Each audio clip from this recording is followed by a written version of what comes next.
Isaac Shepard sat with his back straight, palms on his knees, trying not to flinch every time the alien's claw-like limb hovered too close to his face. The room smelled like lemon disinfectant and warm metal, and he had no idea if that was a good sign. The alien doctor. Kel, as it had introduced itself, circled him slowly, its 4 eyes blinking in a synchronous rhythm. The lab was quiet aside from the occasional beep of a scanning device or a scribble from Kel's assistant, a smaller alien named Fenn who hadn't spoken once in the last 10 minutes. Isaac shifted on the exam table, the paper beneath him crinkling loudly. "So, is this a physical or an interrogation?" Kel paused, its elongated head tilting. "Neither. This is a biomechanical evaluation for cross-species interaction viability." "Right. Still sounds like a physical." Kel ignored the comment and gestured at Isaac's hands. "May I?" Isaac nodded and extended his arms. Kel gently took his right wrist and rotated it slowly, examining the joint movement. The touch was surprisingly light, like being handled by a cautious puppeteer. "Your species' musculoskeletal arrangement is alarmingly fragile," Kel said without looking up. "This is well documented. Your joints are poorly secured, your ligaments lack redundancy, the structural integrity of your manual digits is questionable." Isaac raised an eyebrow. "They've held up so far," Kel hummed. "Anecdotal survivability is not data. The most recent analysis suggests your joints are prone to dislocation under even minor stress. Our models show catastrophic failure during sustained torque." "Catastrophic failure," Isaac repeated. "You mean like twisting a lid off a jar?" Kel turned to Fenn and muttered something in its own language. Fenn nodded and began typing furiously into a terminal. Isaac exhaled through his nose. "Look, I get it. You guys are stronger, more advanced, whatever, but I've been using these joints for 35 years. I've opened jars, carried weights, done manual labor." Kel turned back to him, its tone steady. "And how often have you injured yourself?" Isaac didn't answer. Kel lifted a device that looked like a metallic egg and passed it over Isaac's knuckles. The screen lit up in a wash of blue. "Subdermal inconsistencies. Scar tissue, microfractures, you are technically injured now." Isaac looked down at his hand. "Well, yeah, I got into a bar fight 2 years ago, broke 2 fingers, he had it coming." Kel stared for a long moment. Fenn, annotate, subject confirms history of structural compromise, reinforces hypothesis. Isaac rolled his eyes. "You ever think maybe we just heal?" Kel's expression didn't change. "Your healing is inefficient and imprecise." There was a long, awkward silence. Then Isaac raised his right hand and with deliberate slowness curled his fingers into a loose fist. Kel's eyes tracked the movement instantly. "What are you doing?" the alien asked. "Just stretching." Isaac rotated his wrist and pressed his thumb against each finger one by one. Then with one sharp motion he flexed his knuckles. The sound echoed through the room, 5 crisp pops in rapid succession. Kel recoiled. Fenn nearly fell off its stool. The scanner in Kel's hand beeped rapidly and dropped to the floor with a clatter. "You just..." "What did you do?" Kel's voice was higher now, almost shrill. Isaac looked at his hand. "Cracked my knuckles. You dislocated all 5 interphalangeal joints simultaneously." "What? No, it's just gas bubbles in the joint fluid. Harmless." Kel backed up a full step. "You willingly induced internal joint trauma." "Not trauma, it's normal, lots of people do it." Fenn whispered something from behind the console. Kel turned. "Repeat analysis, confirm damage," Isaac sighed. "Seriously, it's fine. I've been doing it since I was a kid." Kel looked at him like he'd just confessed to recreational self-amputation. "You are aware this behavior would be considered pathological on 6 out of 9 council-aligned worlds." Isaac shrugged. "We're a little different back home." The door hissed open and another alien entered, this one deep green with a hunched gait and a tablet-like device clutched in one claw. "Dr. Kel," it said urgently, "the footage has been reviewed. The council wants an immediate briefing." Kel didn't move. Its gaze remained fixed on Isaac's hand. "Schedule it," Isaac blinked. "Wait, the council, you must come," Kel said. "Immediately, they will want to hear you explain this yourself." "Explain what? That I cracked my knuckles," Kel's head twitched. "Yes. That." The council chamber was colder than the lab, with a vaulted ceiling and walls that shimmered like black oil. Isaac stood at the center on a raised platform, surrounded by a semicircle of high-backed chairs, each occupied by a different species. He felt like a student called to explain graffiti on a bathroom wall. Kel stood beside him, still looking rattled. The central figure leaned forward. It was taller than the others, with skin like polished stone and eyes too bright to look at directly. "You performed a joint dislocation ritual." "Explain your purpose." Isaac cleared his throat. "It's not a ritual, it's just something we do. It feels good, relieves pressure. Self-inflicted joint compression is prohibited on 5 council worlds," another voice said. "It is classified as bodily harm." "Well, back on Earth we don't see it that way. It's common, harmless." A third counselor leaned forward. "What is the maximum torque your joints can withstand before failure?" Isaac scratched the back of his neck. "I mean, it depends. Are we talking under load?" "Range of motion. I'm not a doctor." Kel stepped in.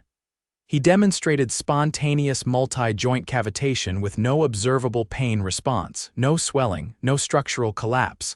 The chamber buzzed with low murmurs. Isaac shifted uneasily. "Look, you wanted to understand humans better. This is just part of the package. We're not fragile, we're adaptable." "Adaptable?" the stone-eyed counselor asked. Isaac nodded. "We break bones, we heal. We pull muscles, we push through. You think cracking knuckles is bad? You should see a football game." There was a pause. Then the counselor said, "What is a football game?" Isaac smiled faintly. "A demonstration of endurance, speed, and controlled violence with rules." Kel glanced up. "They injure each other, for sport. Not intentionally, but yeah, it happens." The counselor turned to Kel. "Add recreational violence tolerance to the Human Resilience Index." Isaac looked around. "So, I'm not getting arrested for cracking my knuckles?" "No," the counselor said, "but your biology requires further study." Isaac sighed. "Of course it does." Back in the lab, Kel ran a new series of scans on Isaac's hands. "You experienced no discomfort?" Kel asked again. "Nope, and there was no dislocation." "None." Kel paused. "Would you do it again?" Isaac looked at his other hand. "Sure." He popped his left knuckles, slower this time. The sound was softer, but Kel still flinched. Fenn typed rapidly behind them. "You must understand," Kel said quietly, "we assumed your species was biologically inferior. This changes things." "We're not indestructible," Isaac replied. "We're just stubborn," Kel nodded slowly.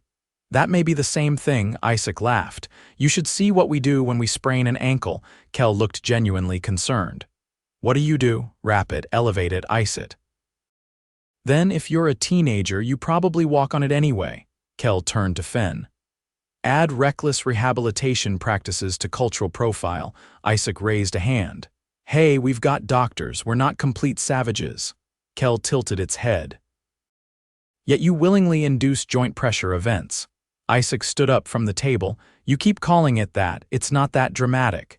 It is when you lack a comparable cultural behavior. Your resilience is not just physical, it is psychological." Isaac paused mid-stretch.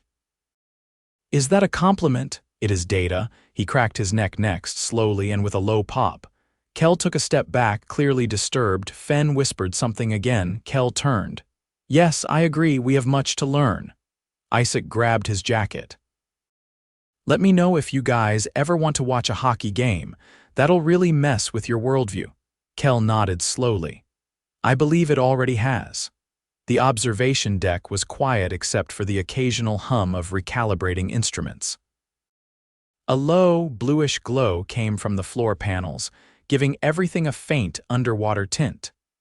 Isaac sat stiffly on a cushioned bench that was clearly not designed with human posture in mind. His legs dangled a few inches off the floor. Across from him, Fenn was hunched over a translucent console, its many fingers fluttering across the surface like a frantic pianist. The alien's eyes hadn't left the data stream for over 20 minutes, Isaac cleared his throat. So, what are we waiting for exactly? Fenn didn't look up. Doctor. Kel is consulting with the neuromechanical committee. They required a comparative analysis of your recent scans. I feel like I should be charging for this. That is not permitted. Isaac leaned back and stared at the ceiling, which shimmered faintly with constellations he didn't recognize. You guys always this tense about joints? I mean, no offense, but it's starting to feel like I stepped on a cultural landmine. Fenn paused, then slowly swiveled its chair to face him. Your skeletal structure presents a unique paradox. It is both vulnerable and persistently functional. That is not expected. Welcome to the human experience, Isaac muttered, squinting at her rapidly shifting graph on Fenn's screen. What's that one? Mobility mapping. We're recalculating baseline angular limits based on your voluntary hyperextension. I just bent my thumb back a little. You exceeded 200 degrees. Isaac blinked. Is that bad? It is mathematically absurd. Before he could respond, the door on the far end of the deck opened with a soft hiss, and Dr. Kel entered, flanked by another alien Isaac hadn't seen before. This one had a broader torso, armor like plating along its shoulders, and a slow, deliberate gait. It carried a narrow case in both hands. Kel didn't waste time. Isaac, this is Dr. Emher. She specializes in comparative biomechanics. Isaac stood up and extended a hand. Hi, Isaac Shepard. Still very much intact. Emher looked at the offered hand, then nodded once without touching it. I reviewed the footage. I have questions. Kel gestured to the case. We've prepared a diagnostic glove. It will simulate external joint stress within safe parameters for analysis. Isaac eyed the object as Emher set it down and opened it. Inside was a dark mesh glove fitted with dozens of slender copper coils and embedded sensors. It looked like something out of a high-budget sci-fi film. Fenn leaned forward. Please insert your dominant hand. With a sigh, Isaac slid his right hand into the glove. It molded to his skin instantly, the coils tightening with a soft click. Emher tapped a control panel. We will simulate increasing lateral pressure at the metacarpophalangeal joints. Do not resist. Sure, Isaac said. That sounds relaxing. The glove began to hum faintly. At first he felt nothing, then a subtle tug along his knuckles, like someone trying to pull his fingers sideways. It increased slowly, gradually, until his hand started to tremble. Pressure threshold at 20%, Fenn announced, watching a scrolling column of numbers. Isaac winced as the tension grew sharper. Okay, that's getting kind of. The glove released instantly. Kel stepped forward. You reached the average failure point recorded among 7 analogous species. Isaac flexed his fingers. But mine didn't fail. No, Emher said, narrowing her eyes. They adapted. Fenn turned the console toward her. There was a redistribution of strain between tendons. Isaac looked between them. What does that mean in English? Kel tapped the screen. Your body changed how it used the surrounding tissue to avoid damage. You restructured load paths without conscious input. I didn't feel anything change. That is what makes it significant. Emher crossed her arms. We have not observed this compensation mechanism outside of regeneration-capable organisms. Isaac pulled the glove off and set it on the bench beside him. So you're saying I'm regenerating? No, Kel said quickly, but your body preemptively avoids injury. It anticipates structural limits. Isaac raised an eyebrow, like muscle memory, closer to adaptive proprioception, but triggered under threat, not repetition. So, like flinching inside my own hand, Fenn's eyes widened. That is unexpectedly accurate. Emher returned to the case and pulled out a thin metal wand.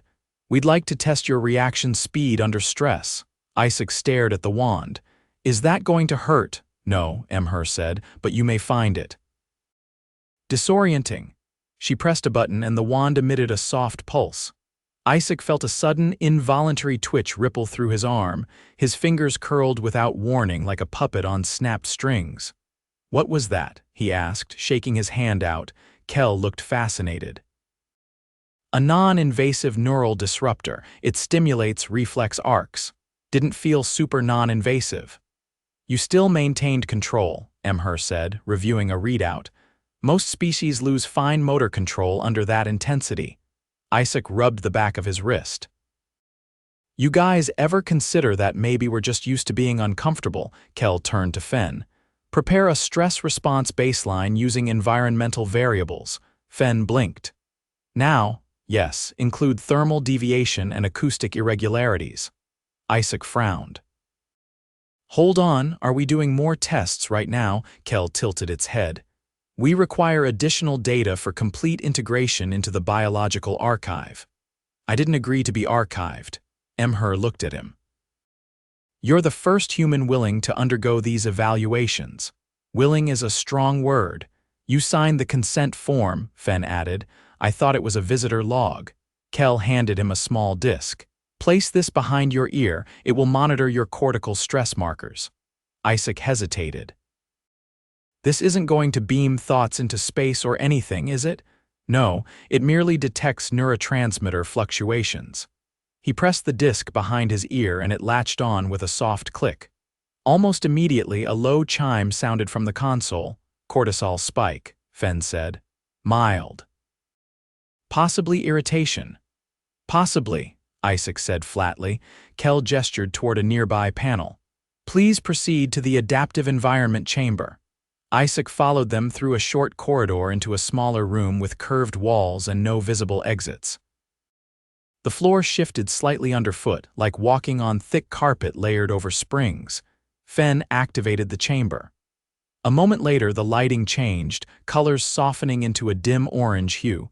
A sudden gust of dry air hit Isaac from above. Simulating Mars-like dryness, Fenn said. Why? Your species claims to survive in extreme conditions. We are testing the claim. Another gust hit him, stronger this time, accompanied by a faint crackling in the air. Isaac's skin prickled. Humidity dropped below 10%, Emher noted. Eye irritation, only emotionally, Isaac muttered. What's next, acid rain? No, Kel replied. That test was vetoed by the ethics board. The lights flickered and shifted again. A high-pitched tone began to sound intermittently, just above conversational volume. Simulating urban sensory overload, Fenn said. Isaac winced, then squinted upward.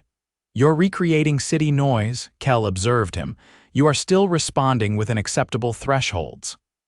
I lived next to a freeway for 6 years, Isaac said. This is practically soothing. Emher tapped a control. The temperature dropped several degrees and a mist began forming at floor level. Cold fog, visibility reduced. How's your balance? Isaac took a few steps. Still upright. Kel exchanged a glance with Emher. He is not compensating visually. Fenn's console beeped again. Heart rate elevated but steady, no panic response. Isaac rubbed his arms. All right, is this going somewhere or are we just trying to make me sneeze? Kel stepped forward. You remain functional under conditions that would cause failure in other species, yet you do not exhibit the corresponding neural fatigue. I'm tired, Isaac said. Just not. Collapse on the floor tired. Emher studied him. That distinction is important. Kel nodded. Your resilience is not simply physical, it is behavioral. Isaac exhaled slowly. You're saying we're stubborn again. No, Kel said. We are saying you are calibrated for survival through discomfort. Isaac looked around the chamber. Great. So we're resilient because we're used to things being awful. Fenn nodded enthusiastically. Precisely. Kel tapped the console and the environment reset. The air warmed, lighting normalized, and the floor stiffened underfoot. Isaac stretched his neck. All right. You've poked, prodded, and frozen me. Can I go now? Emher closed the case. You may rest, but we will need you again tomorrow. Isaac stared at her. For more tests, Kel nodded. Your kind may be the most inefficiently efficient species we have encountered. We need to understand why, Isaac sighed. That's the most backhanded compliment I've ever received. Kel looked thoughtful. It was not intended as one. Fenn looked up from the console. Would you like nutrient gel before returning to your quarters? What flavor is it? Gray. Isaac stared. That's not a flavor, Fenn hesitated. It is the absence of flavor, a neutral baseline. I'll pass. As he followed them back out into the corridor, Isaac muttered under his breath, I crack my knuckles one time and now I'm a science project. Kel turned without breaking stride. It was a significant anomaly. Isaac rubbed his temples. Wait till you see what happens when we stub our toes. The med bay's overhead lights dimmed slightly as the cycle shifted into rest phase, though the alien researchers showed no sign of winding down. Isaac sat on a diagnostic bench with a warm compress wrapped around his shoulder, his sleeves rolled up, his patience worn thinner than the gauze patch covering a fresh pinprick on his forearm. Is this really necessary? He asked, watching as doctor. Kel adjusted a cylindrical device emitting a soft green pulse near his leg. Necessary is relative, Kel replied without looking up. You claimed your knee popped during a movement earlier. We need to confirm joint tracking under load. I knelt quickly to tie my shoe, Isaac said. That's not a medical event. Your patella shifted audibly. Yeah, it does that sometimes, Kel paused. Purposefully? No, it just happens. It's not painful. Fenn, seated nearby with a holopad balanced on its lap, looked up. Unpredictable joint repositioning without trauma is biomechanically counterintuitive. Well, welcome to the human body. We make weird noises when we move, Isaac said, stretching his leg so the scanner could reach his knee. You guys act like we're made out of eggshells. You are not, Kel admitted, but your structural inconsistencies remain difficult to model. The variance between individuals is extreme. That's humanity for you. Half of us can't touch our toes and the other half run ultramarathons barefoot. Fenn's fingers paused mid-notation. Barefoot?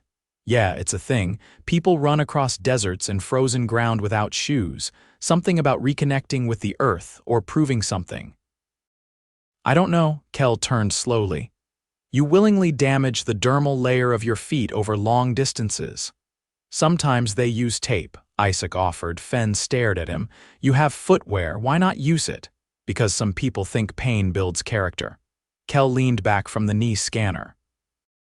That is not a viable biological strategy. It's not supposed to be, it's cultural. Kel folded its upper arms. Then your culture encourages self-inflicted suffering? Not exactly, Isaac said, but we admire endurance, toughness. There's this whole idea that pushing through pain makes you stronger. Fenn tapped something into the holopad. That belief would be catastrophic to most species. Isaac shrugged.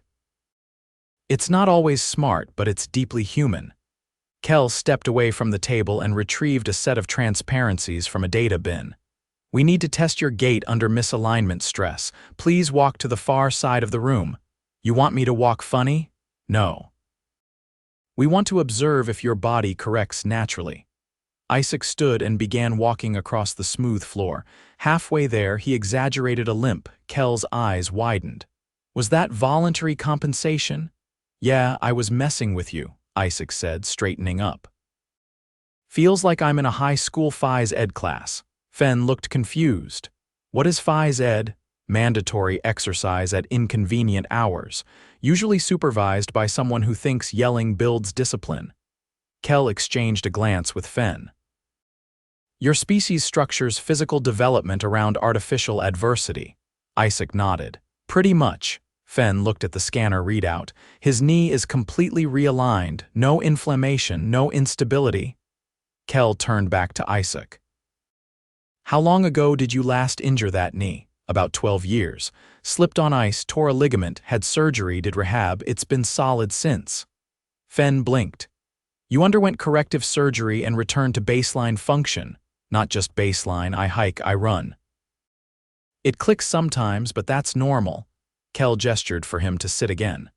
We were under the impression human connective tissues scar unreliably. They do. That's why we train them back into shape. Scar tissue remodels with movement. Fenn leaned forward. Your recovery depends on continued use of injured areas. Exactly. We call it use it or lose it. You keep moving or things stop working. Kel looked almost unsettled. That principle is physiologically reckless. Isaac laughed. It's the only way most of us get better. We don't regenerate, so we just rebuild what we can. Kel raised the scanner to Isaac's shoulder again. We observed minor inflammation here earlier. I slept on it weird. It'll be fine after a hot shower and some stretching. Your musculature adjusts position based on sleep posture, unfortunately. Woke up once with my arm numb because I'd slept on it for hours. Fenn's fingers froze mid-gesture. You restrict your own blood flow while unconscious. I don't mean to, it's just how I rolled over. It tingled for a bit after but came back. Kel turned to Fenn. Add unconscious circulatory compromise tolerance to the profile. Isaac looked at them. You guys act like we're mutants. You are statistically abnormal, Kel said. Your species survives what others do not always, but enough to keep going. Fenn looked up. How many bones have you broken? 2 fingers, a rib, and my foot, all separate events. Kel tilted its head. And yet you display no deformities. Surgery, casting, time, plus painkillers. Kel paused. Pharmaceutical mitigation, of course. We don't tough everything out, we use medicine when we have to. Fenn studied him. You treat injury as temporary. Because it usually is. Kel moved toward the terminal. We must reassess the durability spectrum. Your recovery mechanics are not just functional, they're behaviorally reinforced. Isaac reached for his jacket. So, are we done? Kel hesitated, then nodded. We have no further tests scheduled. Isaac stood. Good, because I was starting to feel like a crash test dummy. Fenn rose as well. You have provided more usable data than any previous subject. Glad to be of service. Kel approached him with a small, translucent case. This contains a synthesized joint stabilizer based on your movement patterns. We would like you to evaluate its comfort. Isaac opened the case. Inside were a pair of flexible sleeves, warm to the touch and light as gauze. They're for knees and elbows, Kel said. They adapt to strain levels and provide targeted reinforcement. Isaac pulled one over his knee. It fit snugly, almost unnoticeable. He tested a squat, then stood. Feels good, not too tight. Fenn watched him carefully. No restriction? Nope, I'd wear these hiking, Kel nodded. Your feedback will be incorporated into the final design. It may benefit species with similar vulnerabilities. Isaac blinked. You're going to use human data to help other species. Your resilience is instructive, Kel said, if adapted safely. Isaac smiled. Glad we could make joint dysfunction fashionable. Fenn tilted its head. It is not fashion. It kind of is, Isaac said. We turn ankle braces into accessories. Kel handed him a small datapad. This document certifies your participation and concludes your involvement. Isaac took it. So I'm free to go. You may return to your quarters or the observation lounge. Some of the others wish to meet you. Other scientists? No, Fenn said. Other species. They want to see the human who bends in ways they find implausible. Isaac laughed. I guess I'm the galaxy's most flexible cautionary tale. Kel looked at him. You represent something unexpected. What's that? Kel paused. The ability to break and still function. Isaac tucked the datapad under his arm. We're good at that. As he walked out, the sleeve still snug around his knee, Fenn turned back to Kel. Should we attempt a comparative study with the other bipedal species? Kel watched Isaac disappear down the corridor. No, I doubt they'd survive it.